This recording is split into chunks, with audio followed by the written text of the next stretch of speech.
கட்டிக்கொண்டான். பின்பு கிருஷ்ணன் சற்று நேரம் யோசித்து தன் உடலை பெரிதாக்கிக் கொண்டே போனான். கிருஷ்ணனின் செய்கையால் தன் வாயை மூட முடியாமல் அரக்கன் தவித்தான். ஆனால் மூச்சு விட முடியவில்லை.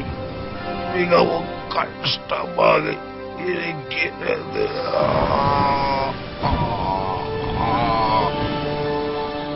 அகாசுரன் மூச்சு திணறி அதே இடத்தில் இருந்தான். இனி நாமும் நமது பசுக்கூட்டங்களும் பத்திரமாக இருப்போம். இனிமேல் எவரும் நமக்கு தீமை விளைவிக்க முடியாது.